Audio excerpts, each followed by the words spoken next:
Huli sa isang joint manhunt operation ng mga tauhan ng Provincial Highway Patrol Team Tarlac kasama ang mga kapulisan ng Cabanatuan City Police Station ang tinaguriang top 1 most wanted person na sangkot sa kasong karnaping. Narito ang report ni Patrolman Mark Roland Feliciano.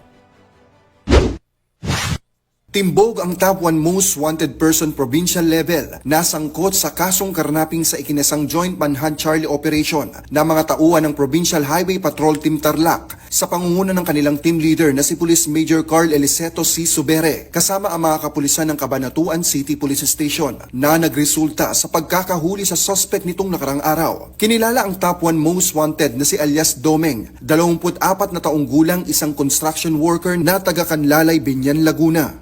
Ang personnel po ng PHP Tarlac sa pangunguna ni Police Major Carl Eliceto C. Subiri, team leader, ay nagkandak po ng manhunt Charlie operation na nagresulta sa pagkaka-aresto ni Siya po ay top 1 provincial most wanted ng Nueva Ecija.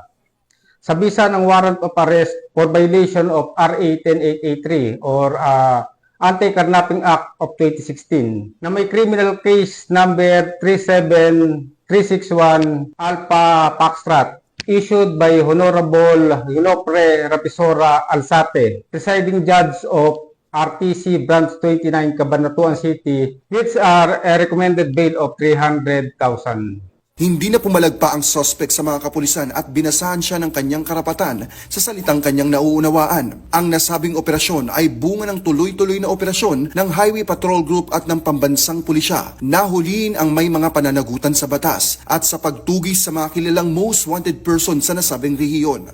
Po dito sa Highway Patrol ay nagpapaalala sa mga may-ari po ng mga motorsiklo, ng mga motor vehicle, na pag-ingatan po natin ang ating mga motorsiklo.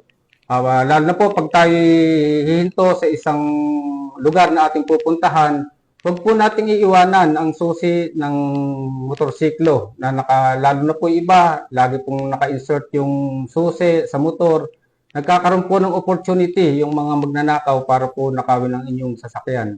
Samantalang nasa kustudiya ng HPG Tarlac Detention Facility ang suspect para sa dokumentasyon at tamang disposisyon habang inaantay ang pagharap nito sa korte. Kami ang Highway Patrol Group ang kakampi nyo sa kalsada na patuloy na magbibigay ng serbisyong HPG. Dahil dito sa bagong Pilipinas, ang gusto ng pulis, ligtas ka. At sa iba pang balitang serbisyong HPG, tumutok lamang sa aming YouTube channel at Facebook page na Police News Network.